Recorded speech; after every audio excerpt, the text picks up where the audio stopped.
हमारी यूनियन है पूरे देश में, पूरे भारत में काम करती है। अलग अलग शहरों में हमारे जैसे लीडर हैं जो लोगों के बीच में काम करते हैं, जो ठेला पटरी वालों के साथ अन्याय होता है, उनका उजाड़ीकरण होता है, उनके साथ जो जबरदस्ती होती है, पुलिस कार्रवाई करती है, तो उसको लेके हम लोगों को, और उसके बाद हम ये सवाल जो होता है, आप लोगों की समस्या होती है, जिम्मेदार व्यक्ति के पास बैठ के करिए, थोड़ा सा ध्यान दीजिए। 14 के बारे में आप हमको बताएंगे, ठीक है। पथ मतलब सड़क विक्रेता, है। देखिए जितने भी सड़क पे दुकानदारी करने वाले लोग हैं, फुटपाथ पे दुकानदारी करने वाले हैं, रोटी का काम करने वाले हैं, उनके लिए भारत की संसद में 2014 में एक कानून बनाया। हालांकि ये कानून 2009 में इसका जारी किया गया। समाज के यूनियनों में एक लंबी लड़ाई लड़ी। आप जैसे लोगों ने, देश के अलग अलग जगह के लोगों ने एक लंबी लड़ाई लड़ी कि ठेला पटरी वालों के लिए कानून होना चाहिए।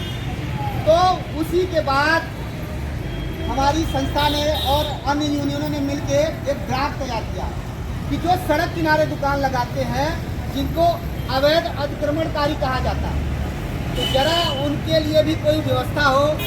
ये जो प्रशासन के लोग होते हैं, आते हैं और आपको भगा देते हैं, तो उसके ऊपर एक कानून बने। तो 2014 में 5 मई 2014 को ये कानून संसद से पारित हुआ कांग्रेस की सरकार में। उस समय शहरी विकास मंत्री थे अजय माकन, कांग्रेस। तो उस समय 2014 में जब ये कानून पारित हुआ, तो सबसे पहली धारा ये हुई, पूरे देश के जितने भी राज्य हैं, उन राज्यों को केंद्र सरकार ने निर्देशित किया, शहरी विकास मंत्रालय ने, कि आपके अधिकार क्षेत्र में जितने भी नगर निगम आते हैं, नगर निगम, महानगर पालिका, नगर परिषद, नगर पालिका, तो दादाजी समिति बना धारा 22 के अंतर्गत, यानी स्ट्रीट वेंडर एक्ट 2014 की धारा 22 के अंतर्गत सारे राज्यों को यह आदेशित किया गया कि आप उनकी एक कमेटी बनाइए। इसका नाम दिया गया है चुना जाएगा। अब 40% ठेला वाले रहेंगे, अलग अलग जोन से, अलग अलग मार्केट में एक प्रतिनिधि उस कमेटी में जाएंगे। अब देखिए उस टाउन वेंडिंग कमेटी में आपकी ताकत क्या है। जैसे आप खड़े हो जाइए, आपने चुन लिया कि हमारे प्रधान हैं। एक और व्यक्ति,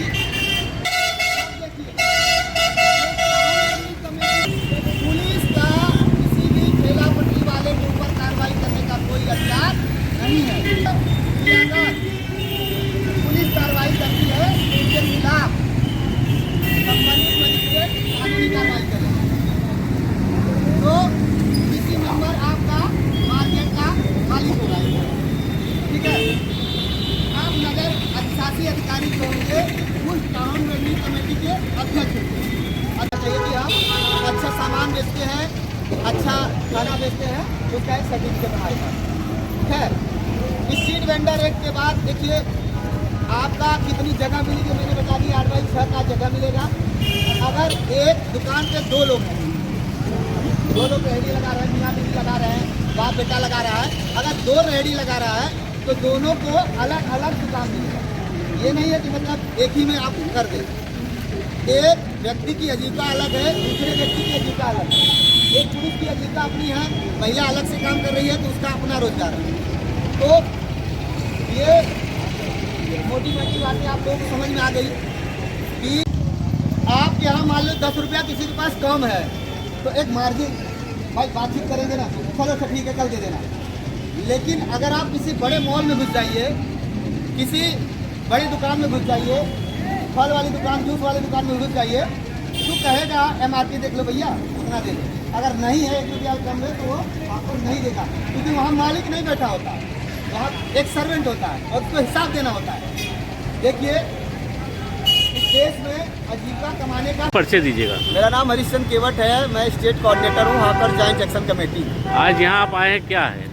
देखिए ये मिर्ज़ापुर में आज हम बथुआ तिराहे पे है और यहाँ पे स्ट्रीट वेंडरों का उजाड़ीकरण हुआ है बिना किसी कानून का पालन करते हुए। जैसा कि स्ट्रीट वेंडर एक्ट 2014 में ये प्रावधान है कि किसी भी मार्केट को विस्थापित करने से पहले आप टाउन वेंडिंग कमेटी से अनुमति लेंगे और बाकायदा स्ट्रीट वेंडरों को नोटिस जारी करेंगे, 1 महीने का समय देंगे और तब तक नहीं हटाएंगे जब तक कि वैसी जगह न उपलब्ध करा दे। तो यहाँ तो बिल्कुल ही अलग ही विधान मुझे देखने को मिल रहा है। यहाँ पे लोग बता रहे हैं कि जिलाधिकारी महोदय आती हैं और अनाउंस करती हैं कि 15 मिनट के अंदर अपनी दुकानें हटा लीजिए। तो निश्चित तौर पे मुझे लगता है कि जिलाधिकारी महोदय को भी 2014 का स्ट्रीट वेंडर एक्ट पढ़ना चाहिए और यहाँ के पुलिस प्रशासन को भी पढ़ना चाहिए तथा यहाँ के नगर अधिशासी अधिकारी को भी पढ़ना चाहिए, क्योंकि नगर अधिशासी अधिकारी टाउन वेंडिंग कमेटी के अध्यक्ष होते हैं। उनकी ये जिम्मेदारी होती है और स्ट्रीट वेंडर एक्ट का पालन करना ये उनका दायित्व होता है। निश्चित तौर पे संविधान में हम सभी नागरिकों को आजीविका कमाने का अधिकार मिला हुआ है, तो किसी की आजीविका आप इस तरह से उजाड़ नहीं सकते और किसी के अधिकारों का आप हनन नहीं कर सकते। ये सब चीज़ें देखते हुए हम यहाँ आज एक बैठक किए हैं और आप लोगों ने मुझे अपनी समस्याएं बताई है। मैंने इन लोगों को स्ट्रीट वेंडर एक्ट के बारे में 2014 के बारे में जानकारी दी है, जैसा कि उत्तर प्रदेश ने 2017 में एक नियमावली भी इस पर बनाई है। तो अगली बैठक में मैं प्रयास करूंगा उस नियमावली पे इनको एक जागरूकता बैठक करूं और यहाँ के वेंडरों की एक समस्या जो है उसको लिखित में हम अगले आने वाले समय में 2-4 दिनों में हम नगर अधिशासी अधिकारी को ज्ञापन के माध्यम से पत्रक सौंपेंगे। अगर इनकी समस्या नहीं सुलझती तो अगले प्रक्रिया में आगे बढ़ेंगे।